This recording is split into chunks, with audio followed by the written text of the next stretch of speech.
Hi, I'm Rob Vanstone. Welcome to the 45th edition of the Rider Rumblings video podcast. I have the number committed to memory now because I'm using old Rough Rider uniform numbers to jog my memory. So this is number 45. We are honoring today Glenn Dobbs and Mike McCullough. Oh, yes, Mike McCullough, yeah. And a former teammate of Michael Ball's with the Regina Rams junior version, Randy Srochensky. That's right. Number 45. What's he doing now, do you know? I have no idea. He is a televangelist in the Toronto area. Really? Yep, he's a televangelist, yes. He's the guy, when we played on the Rams, he'd ask the coach who their most skilled offensive player was. And Frank would say it's number 23. And then Randy would purposely take a 15-yard unnecessary roughness penalty to send a message. Now he's a televangelist. Yes, it's a true story, yeah. We're already off to a rollicking start here, aren't we? Nuggets of information. Yes. Michael Ball from 104.9 The Wolf and CKRM, formerly of the Regina Rams, the fastest receiver in the history of that team. Well, yeah, I don't know about that, but I was back in the day I could run. There's no doubt about it. But I grew up in Glencairn, I had to run away from lots of things. And I want to thank you for inviting me back to Glencairn, because the last time I sat in a room like this, it would have been 78, 79 when I was listening to either Tom Rosance or Tommy Clements quarterbacking the Saskatchewan Roughriders on the radio. This decor is plush. We're in our temporary quarters while construction is underway here. Okay, I love it. So we've got the 1970s look. We're going to start smoking halfway through the podcast to really revisit the 70s. Maybe with a cigarette holder. Yeah, that'd be great. I should have wore a robe. We're going to talk about the Rough Riders, obviously. We're also talking about franchises that nobody else cheers for but us. I am Regina's only Denver Nuggets fan. If I wore the hat. I know a couple of people. Yeah, I know a couple people that like the San Diego Padres. And usually, what is it? As we do this, it's early April. Okay. Usually the Padres are out of it by now. But they have won. They've won 7 of their first 11, and as we talk right now, sitting comfortably in second place in the NL West. Yes, Manny Machado. He's already taken his team out to dinner in St. Louis, bought the whole team and everybody dinner on his credit card. I mean, he has Rob Vanstone money, $300 million. But yeah, no, I'm happy. I'm pumped, and I love these colors. I got turned on to Padres baseball. Remember 1984 when the Tigers got off to that huge start, and then the Padres played them in the World Series? Steve Garvey. Tony Gwynn, the greatest baseball player of all time. Tony Gwynn was amazing. Yeah, I loved him. And then we had the Allen coked out Wiggins. We had Goose Gossage. Yeah, he had a great team there. Dick Schultz. Is it Dick? Dick Williams was the manager. Dick Williams was former Expos manager. Yeah, Dick Williams. Yeah. Speaking of smoking, Dick Williams smoked a lot. Good theme there. And what year is that Nuggets hat from? Greg Nettles played third base. Yes, he did. Gary Templeton was the shortstop. Yeah, that's right. Oh my goodness. Who was it? They had a really slick outfielder too. Whatever. Anyways, we're gonna have to look this up. I was 12 years old, so I don't know that much. I was 20. This Denver Nuggets hat is actually a new one. I found it in Regina. Okay. At Jersey City. There's a plug. Please advertise with us. But because they used to have the old mountains, didn't they? Yeah. Wasn't that their thing? The mountains. Yeah. I used to love the old Nuggets logo, and I couldn't find one. This is the only one I could find in Regina. Why did you start liking? And here's the thing. Like, I like the Chargers because that was the very first NFL game I really remember watching, was that 81-82 playoff game, Miami, classic. The overtime one. And I thought, geez, these guys throw the football like CFL guys. Yeah. I'm going to cheer for Eric Coryell and Fouts. I loved it. Of course, the next week they went to Cincinnati and it was minus 8,000. They absolutely froze. That's right, in the AFC Championship game. But then I started liking the Padres, so I've kind of been a San Diego guy. Like, why are you a Denver guy? I'm old enough to remember when Regina didn't have cable television, and the only pipeline one of the few pipelines to American sports was KOA Denver 850 on your AM dial. That's right. And they had Bronco games and they had Nuggets games. They don't have the Nuggets games anymore. But so Al Albert was the play-by-play guy, and David Thompson was with the Nuggets, and he was the greatest player in basketball at the time. Yeah. And Dan Issel, and Monty Tao, and Bobby Jones before he went to the Sixers, and Marvin Webster, the human eraser. Yeah. And I got hooked on the Denver Nuggets. And, speaking all these years later. Speaking of Nuggets, did you know on this particular day, 54 years ago, the Astrodome, a preseason game was played in the Astrodome for the first time, Astros versus the Yankees, and Mickey Mantle hit the first ever home run in the Astrodome. And it was the first dome stadium sports venue that was air conditioned. And yeah, it came to be the Astrodome. Now it's just a parking lot, I think. And it was also this day in 1993 that the Colorado Rockies played their first ever home game before an NL record crowd of 80,000 fans. Wow. 1993. Did you know that? I used to have a Colorado Rockies shirt back then. Did you? Their first at-bat in Rockies history was Eric Young, if I recall correctly. Oh, wow. Look at that. Look at us. Aren't we amazing? Look at us. I'm trying to find out who the hotshot outfielder would have been on the 84 Padres. Terry Kennedy was the catcher. Yeah. Steve Garvey at first base, Alan Wiggins at second, Gary Templeton at short, Craig Nettles at third base, Carmelo Martinez in left field, Kevin McReynolds in center, and Tony Gwynn in right field. No, maybe it was Gwynn I was thinking of, And Bruce Bochy was a reserve catcher on that Bruce team. Bochy from the Giants. One of the most ordinary pitching staffs of any team to do well in the postseason. My goodness. Eric Shaw, Tim Lawler, Ed Whitson, Mark Thurman, Dave Dravecki, Andy Hawkins. Goose Gossage bailed them out quite a bit out of the bullpen. Yeah, he was good. Bruce Bochy is probably one of the main reasons why the Padres are still in San Diego, because they had a great year. It would have been 1998. They went to the World Series against the Yankees, and at that time they were voting whether to build a new ballpark, and they passed it, and they got that beautiful Petco Park. They had Bruce Bochy not managed the Padres then. They probably don't do anything, and then they're gone like the Chargers.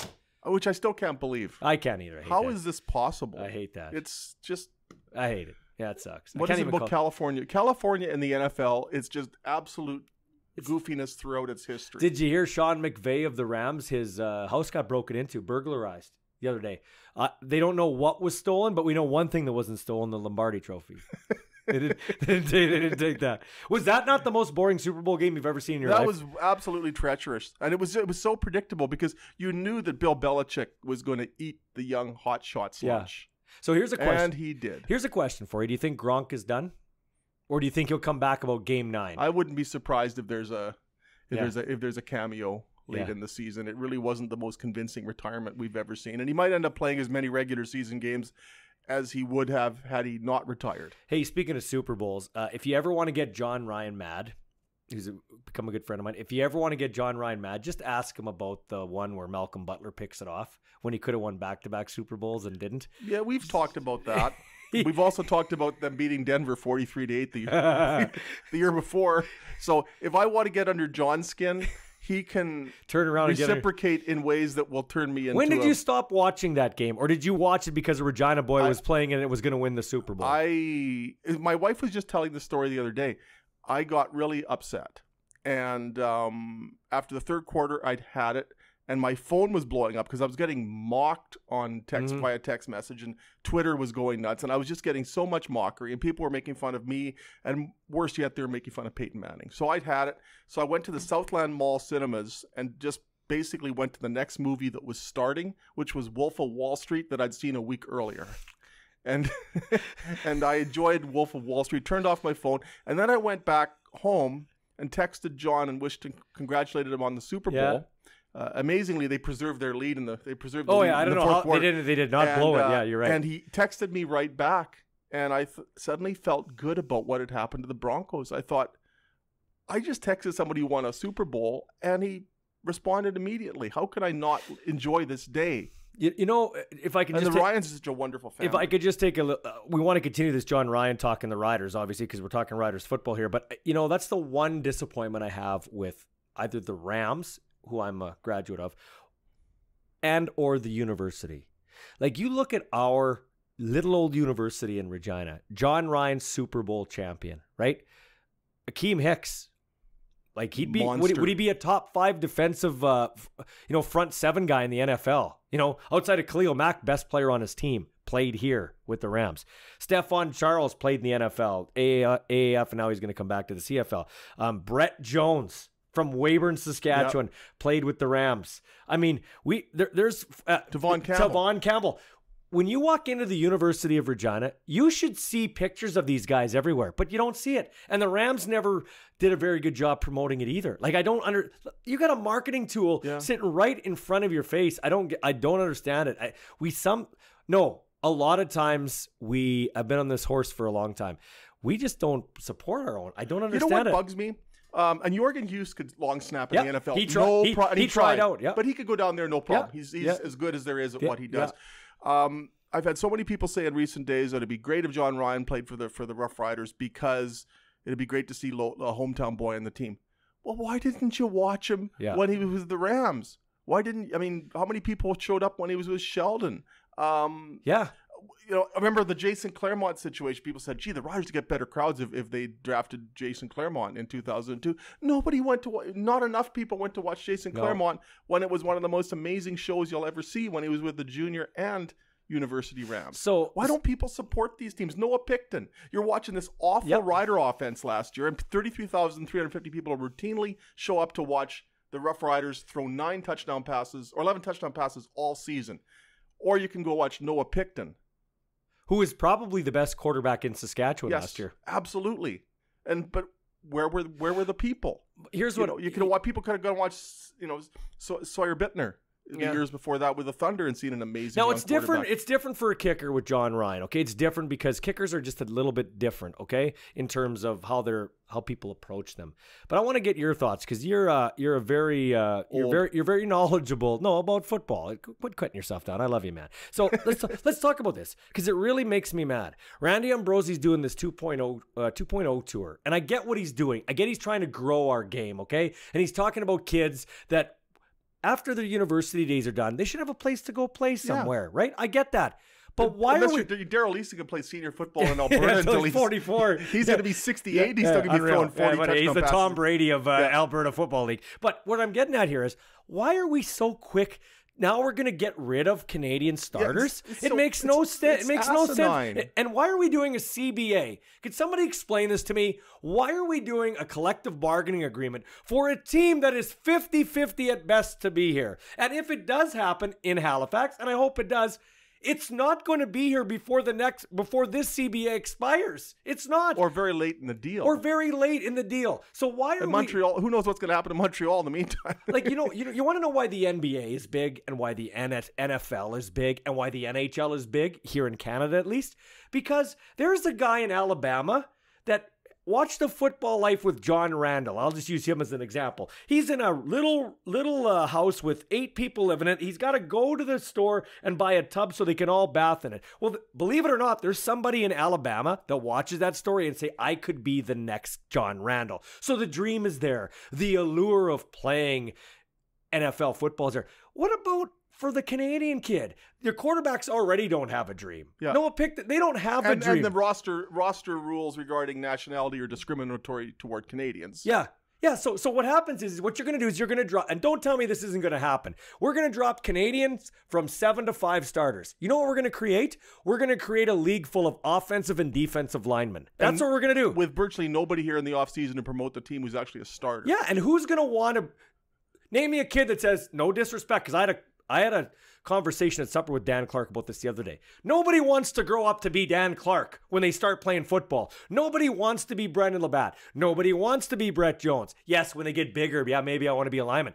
You want to catch the ball. You want to run the ball. You want to be Getzlaff or Fentouz or somebody. That's what you dream. My son sits in the stands and I say to him, hey, do you think you'd like to play pro football? Yeah, I would like to play pro football. Can you see yourself running out of the tunnel? Yeah, I can. Come on, man. He's not going to, and I'm not just talking for Ethan Ball. He's not going to have a chance. Rob Bagg wouldn't have played in the Canadian Football League. He was a street free agent. Brett Jones, I'm going to tell you this right now, and this isn't a commentary on Brett Jones. He has NFL talent, but he doesn't have a chance to get to the NFL if he doesn't have a chance to show his stuff in the CFL. And if there is no ratio or a reduced ratio, then you know what? They're not forced to go look for Canadian talent. Chris Getzlaff was tremendous once he got his chance. He had to get his chance. Yeah.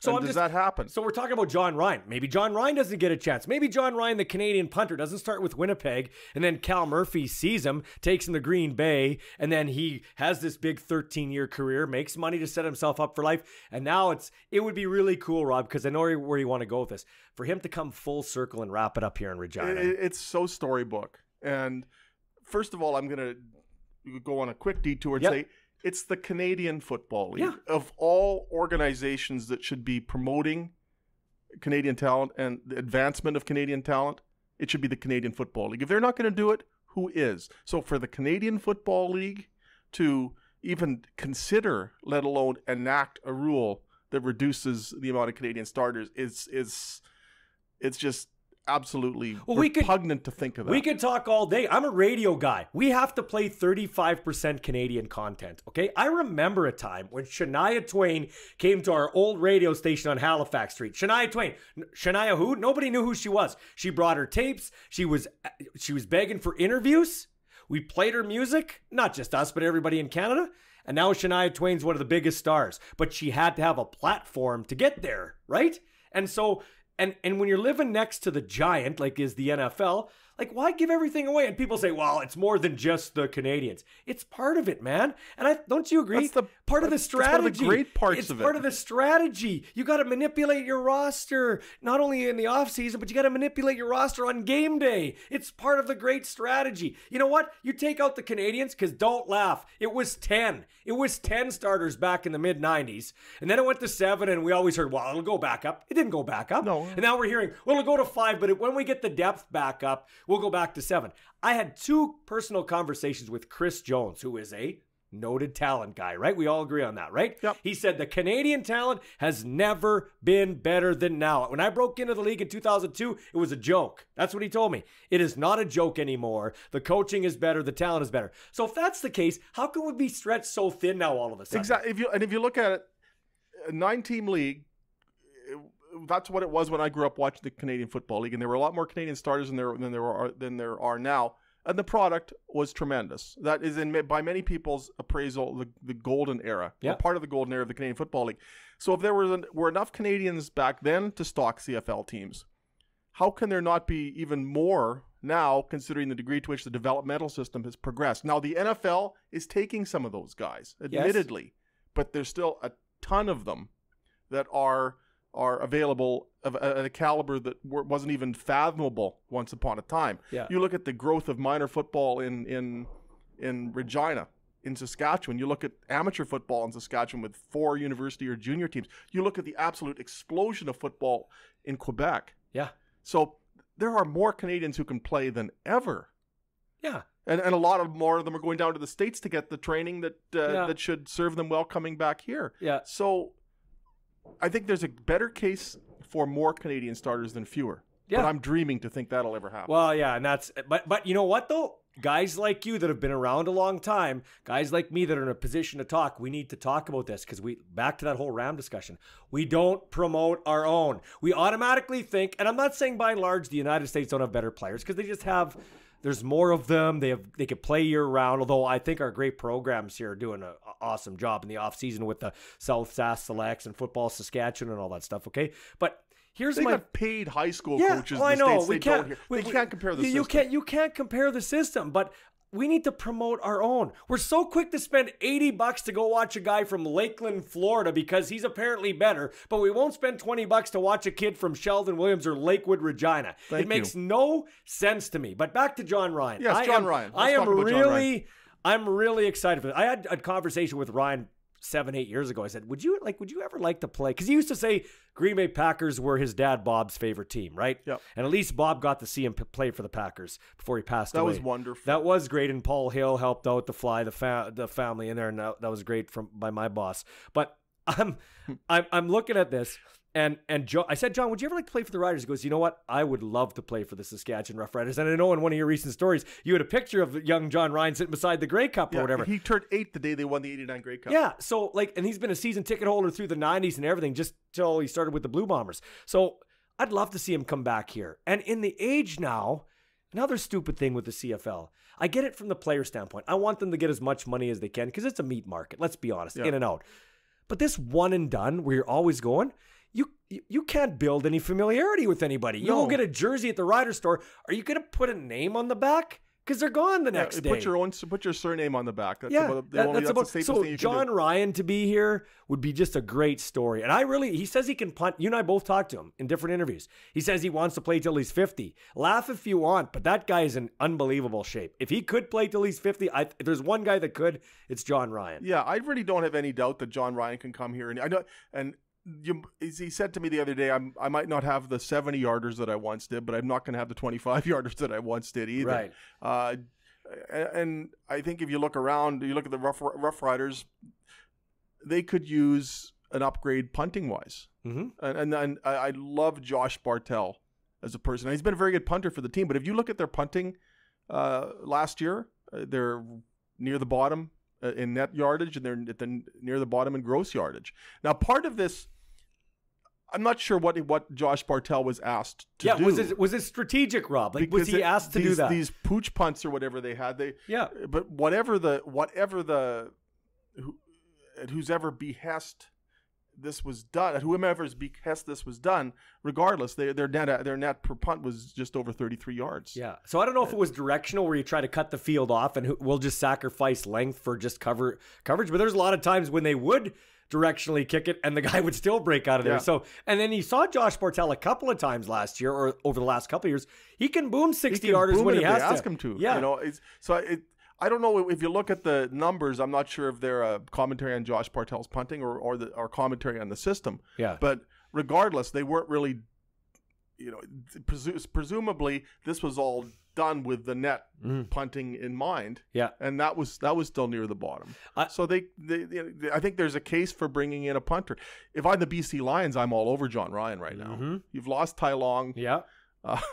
I think there are teams that probably have more of an evident need for a punter. Yeah. But is there a better fit than Regina for Jon Ryan? That's storybook. No, and so if you're a betting man, would you think John's going to be here? I would think so. I think he has to be here. I really do. And it makes business sense, doesn't it? Yeah. The money you pay for him, you're going to get back in tickets from friends and family and publicity. And, I've talked to a lot of RMF kids or young kids when I was out at the Combine out there at the Yara Center for Football Saskatchewan just recently. And a lot of the kids, when the news broke that he was, I think you broke it first, that he is going to try out in the with the Riders in Florida.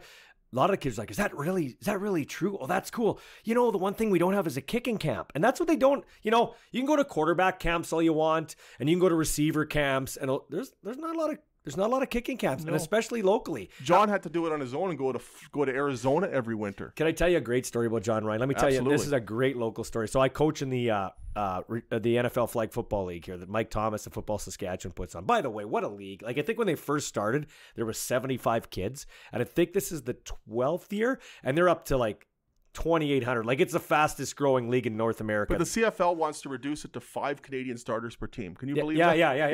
Yeah. Sorry, bad joke. Good way to think. But anyway, quality comedy. So I asked, my team that I was coaching was the Seahawks, okay, locally. And John was in town just for a bit before he had to go home. I said, John, can you come out to a practice and just have a little talk with my kids before practice?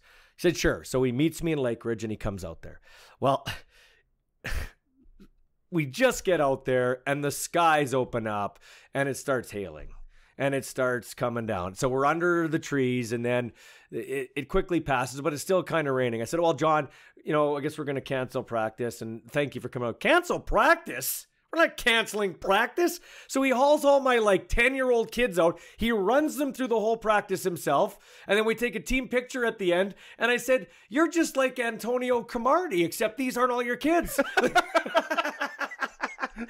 But it was a little joke there. Antonio Cromartie, 10 kids? Google Antonio Cromartie. That's all you have to do. That's a good point. But that's the kind of guy that he is. And that's what and you talk about people staying in our community, and that's Look at all the charity stuff he does. Well, never mind him. Like Dan Clark. I just had supper with Dan Clark. Anti-bullying stuff he does. Anti-bullying. Amazing. Brandon Labatt. These guys stay in our community. So I'm not against Americans, and I'm not against the global players. I'm not. I get it. It's great to grow our league. Maybe you can grow the money of TV. But don't forget, like you said, it's the Canadian Football League. And I heard Ambrosi talk about, we're going to have maybe 100 million people watching down the line. And that's great. It's great to think big. Yeah. But Rob, am I wrong? We still don't have 20,000 going to games in Toronto, Montreal, and BC. Before you expand, shouldn't you act like, are you going to expand your business, or are you actually going to make sure your business at home is healthy before you expand? Montreal, what's happening with Montreal, right? In terms of the sale, the league's going to take over a team, but let's expand. Randy Rambrosi's response was, I can walk and chew gum at the same time. So you can do one thing and explore other ventures, but I don't think you can take for granted that there's some issues, and there will always be issues in the Canadian Football League. And the West teams will traditionally be stronger, usually in terms of performance and in terms of finances, than the Eastern teams. And you're always going to have a crisis of some sort in Toronto. You're basically dependent on the goodwill and the deep pockets of some owners that are willing to absorb losses to keep teams in the league. If all the owners, all the private owners decided that they had to make a profit based upon owning a CFL team, this league would pretty much be the Western Interprovincial Football Union again. Yeah. So let me ask you this. You've been around a long time. You need benevolent owners. You need the Bob Youngs. You need somebody in Montreal with deep pockets. David Braley. You need somebody in Toronto that is going to... David Braley could own 4 teams if he has to. I never got why people hate David Braley so much. Like, I get he didn't think... He's a savior. He's owned 3 teams. Hamilton, Toronto, and BC, and he owned BC and Toronto at the same time. Think about that. And we're busting his chops because he's maybe not spending enough on advertising or letting one team go. You're lucky he's owned 2 teams. Well, I mentioned the 89 Grey Cup a few minutes ago. The Hamilton Tiger Cats wouldn't have been around to play in the 89 Grey Cup if not for David Braley, because that franchise was virtually dead after the 88 season. Yeah. Harold Ballard had given up on it. And David Braley stepped in. Yeah. And you consider the fact that the Argos are still around. Thank you, David Braley. Yeah. You consider the fact that the BC Lions are still around. Thank you, David Braley. Yeah. So, I mean, honestly, people should be indebted to this man. But you need owners like this to keep this league afloat because not all of the franchises are self-sustaining. You've been around a long time, so I want to ask you this. I know maybe we're getting short on time. So is this room. I know. This is the last time people went to Argo games. Right here. Right here. Hey, Rob, let's go down to CNE and watch a game. Conrad Holloway. This is the Joe Theismann wall right here. Man, nice Terry Greer shirt you got on there. My Conrad Holloway shirt. Let's go. Think Barnes is getting in today? You know what I mean? No, but people actually, I don't know what it was, but let me ask you this.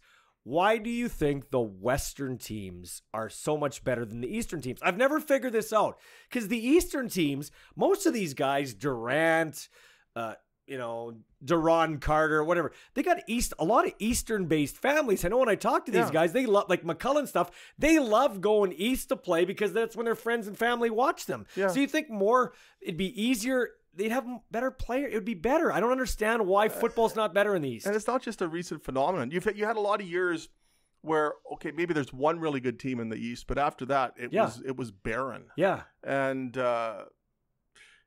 this isn't just a 5 or 10 year trend. You know, when the Montreal Alouettes were on that run that they were on, I mean, Montreal was unquestionably a power, but beyond Montreal, there was really generally not a team that was really going to challenge Montreal in that division. It's been tilted toward the West for so long, and it's so baffling because the Eastern teams have tried to go for Hamilton wanted to make itself better, so they got Ken Austin. I thought the Hamilton Tiger Cats, once they got Ken Austin, would be a dynasty. Yeah. And that didn't happen. You look at Hamilton and Montreal both took a shot at Johnny Manziel last year. So you're thinking, okay, we're going to get the big name player. Yeah. And they've tried everything, yet the scale has been tilted toward the West division for so long that it was the Western Conference when this happened. I remember a year in 81 when all 5 teams in the East and in the West, Hamilton had a good year in 81, but absolutely tanked in the playoffs. After that, you had Ottawa with 5 wins. You had Montreal with 3 and Toronto with 2. Yeah. So Calgary, which was last in the West, would have had the second best record in the East, and it was a totally balanced schedule that year. And the Riders were 9-7 and didn't make the playoffs. Ottawa won 5 games and got to the Grey Cup. Want to know the funny story about that? Where was the crossover? You know the funny story about that? It still makes me cry. You know the funny story about that? 1981, Riders needed to beat Joe Pow and the BC Lions at Empire Stadium in a monsoon on Halloween night. On Halloween night, and I know this because I was dressed up like Greg Feger. I was wearing drier. I was wearing a number 2 Rider jersey, carrying an old football helmet around. I don't even know if Greg Feger dressed up like Greg Feger that night, but I walked around and I remember going from house to house, and I wasn't caring about the candy. I had to take my brother around, my little 4-year-old brother. I cared more about what the score was. And then when I found out the Riders lost, I was like, I don't even want to do this. Oh, it was awful. They tried the reverse late in the game with Greg Feger handing off to Dwight Edwards. Yeah. And there was a fumble. BC recovered, went in to score a touchdown, won 11-5. So a 9-7 Rider team didn't make the playoffs that year. Yeah. But the 3-win Montreal Alouettes did. Yeah. Like, and we've always talked about that too. I don't know if you have. We've talked about like, do you think it's time to get rid of East and West, or do you have to have an East and West playoff format to keep the interest out there? Well, I don't think it's ever going to be voted through, because the Eastern governors are always going to vote for the status quo, because it puts another Eastern team in the playoffs in some cases. Yeah. That's going to preserve some interest in their teams down the stretch in the fall, and there's generally bigger gates after Labor Day. Mm-hmm. So you're never going to get enough of a support across the spectrum of the governors for that to happen. But if you look at it, if the Maritimes team comes to fruition, you've got a 10-team league and you've got an 18-game regular schedule. So it's a schedule or schedule. Anyway, yeah, it's so easy to do. Home and away with everybody, and you've got 18 games. So if you're playing a schedule or schedule that's totally even, why not dispense with the divisions? Yeah. One 10-team league. Yeah, I get it. Everybody's playing everybody anyway. There's no... Although Randy Ambrosie has made some noises about perhaps weighting the games within the division and having somewhat of an imbalanced schedule, but I think the opportunity is there to have everybody play everybody.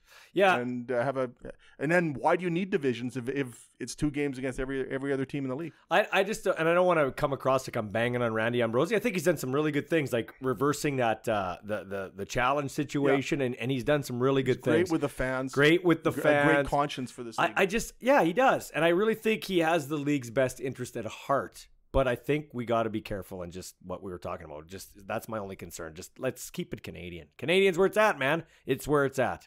I would totally agree. We've got a couple of people agree. Generally, it's not the best. Not a lot of heat when you have 2 people nodding when the other person is talking. But to me, this shouldn't even be a debate.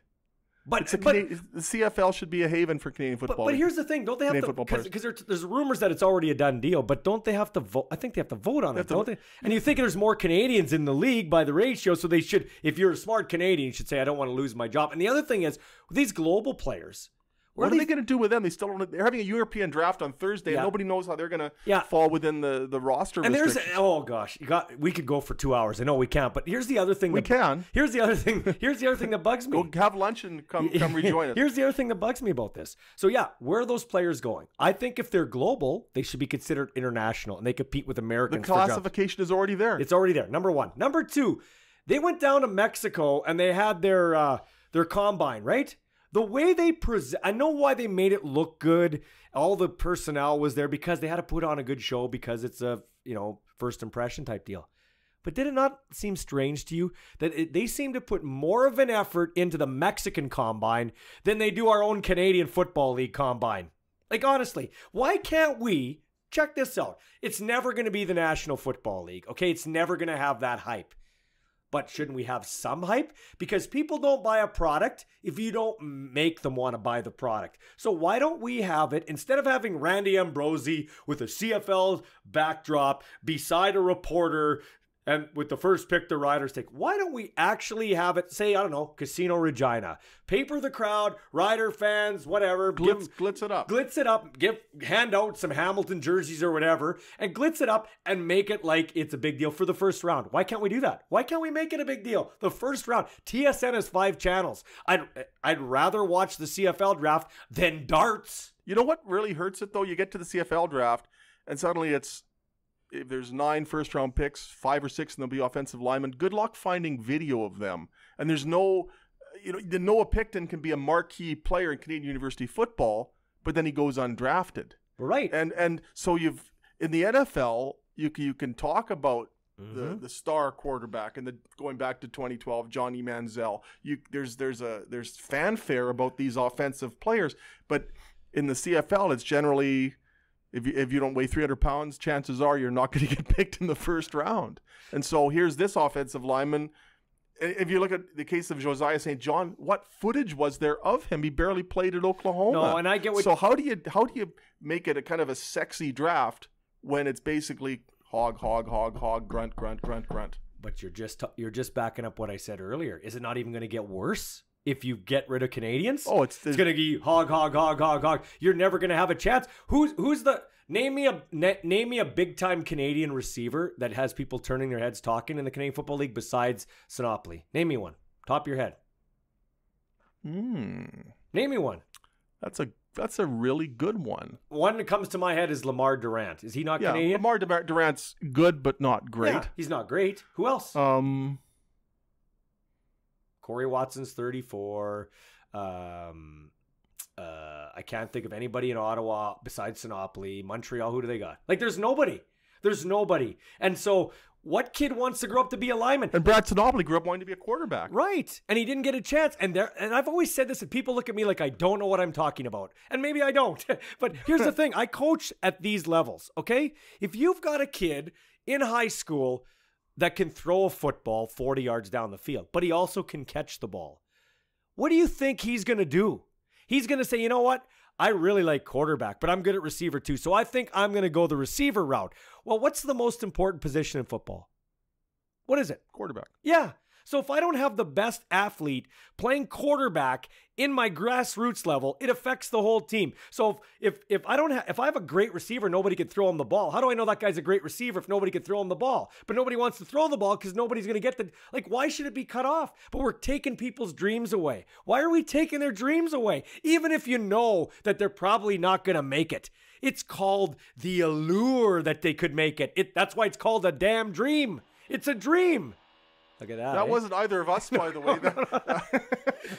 That's construction going on at the Leader Post building. It's a dream, right? You know what I'm getting at, Rob? Sorry for that. You know what I'm getting at? It's a dream. And so we're taking it all away. Like I went to the first, and you were there too, the first Canadian CFL week they had here. And we had all the combine, right? There were no drills for quarterbacks. There were no drills for quarterbacks. And honestly, Noah Picton was probably the best player there, and he wasn't even technically a participant. He was there as an arm. Yes. And he dazzled everybody. And kudos to the Toronto Argonauts for recognizing it. Yep. But they derive no benefits ratio-wise from playing Noah Picton. That's another good point. And it's so ridiculous. So do you think that there's got to be a Brandon Bridge rule. Do you think Canadians playing quarterback are going to be designated Canadians playing quarterback when they're talking about dropping starters from 7 to 5? No, that's not going to happen. And when Randy Ambrosi sat across from me in our studios, he said that's a no-brainer. That should be a no-brainer. But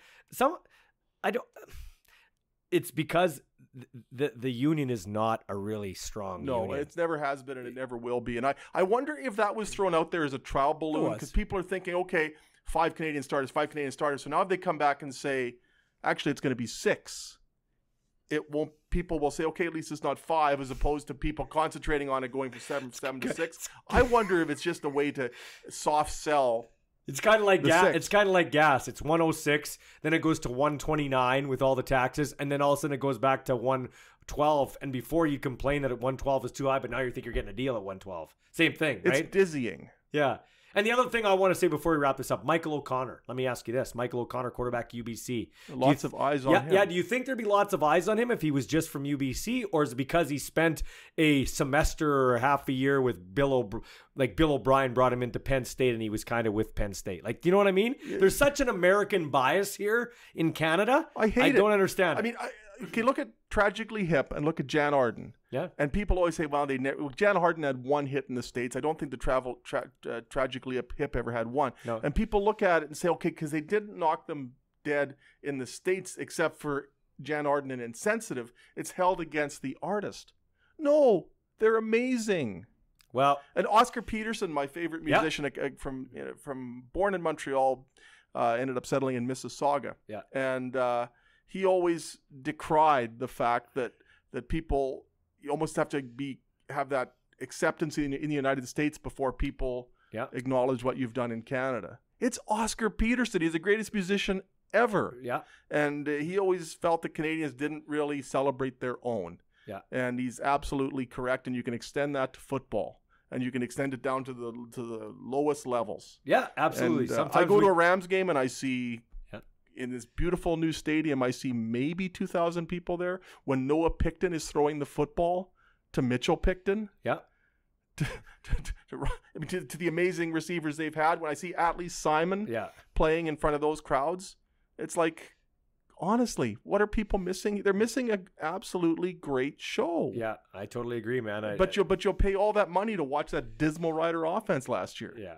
So what do you think of the Ryder changes? I haven't talked to you since they made all these changes. What do you think? Are you optimistic with where they sit right now, going into camp? That's not my comment on the Rough Riders, by the way. So much is going to have to be dictated by Paul Jones and what he can find, and Jeremy O'Day said it on the Sports Cage the other day. We got to find the next Weston Dressler. Right now, they don't have him. I look at this team, and I think Micah Johnson is going to help the defense. Yeah. It's still going to be a very, very good defense. I think they'll miss Chris Jones more than they'll miss anybody on defense because Chris Jones and his track record of coaching defenses is impeccable. I look at the offense. I think William Powell will help them, and it might give them some play action options that weren't really conceivable last year. But you look at the receiving core. They've lost Jordan Williams-Lambert. They've signed Emmanuel Arsenault, but is Manny Arsenault going to? We're talking about Manny's today. Machado, Arsenault. Yeah. He's not here to midseason. When's he going to play? Yeah. And where is a receiver who can absolutely blow up a defense?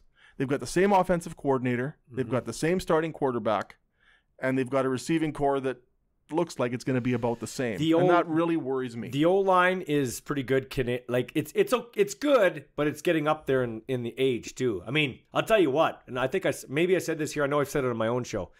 The MOP last year, most outstanding player, at least offensive player of the year, could have been Brendan Labatt. The things he did. The heroic to actually come back and play and get like a game in Hamilton when you thought, well, he's hurt. He's done. That's 6 games. Because they weren't even dressing backup linemen then, right? And he comes back and boom. Like he did that twice. He did that in the season. Like the guy's unreal. But I mean, you're playing with fire now. We're starting to get guys well north of 30. And I know they say they're in great shape, and they are. But I mean, Father Time is, except for Tom Brady, Father Time is undefeated, man. Yeah, I've been lamenting that as I turn 55 and sit in this rumpus room. Yeah, so, that's right. Yeah. I think I'm all out of blather today. I can talk about the Denver Nuggets some more. In case you're wondering, this is the Denver Nuggets hat, by the way. Yeah. Ballsy, thank you so much for joining us. This has been delicious fun today. Yeah, I like talking with you. Number 45. I was on Mike McCullough's program. I could tell McCullough that. Hey, this program is dedicated to you, Mike. Mike Media Cullough, as we like to say. A tremendous, tremendous guy. Yeah. Michael Ball, thank you again. Thank you, bud. I don't remember my name at the moment, but the great Rob Vanstone. I'm the host. I've got to read this thing. Okay. Otherwise, I'll be fired again. Please rate us on iTunes and leave a review. It helps us to grow the podcast. If you'd like to send us a question, you can email Rob, that's me, at rvanstone@postmedia.com, and we'll read it on the show. I didn't get any questions last week, so there's no questions to read on the show. That's how phenomenally popular we are. For Ballsy, way to sell it. I'm me, and we'll be back with number 46 next week if you'll have us. Take care.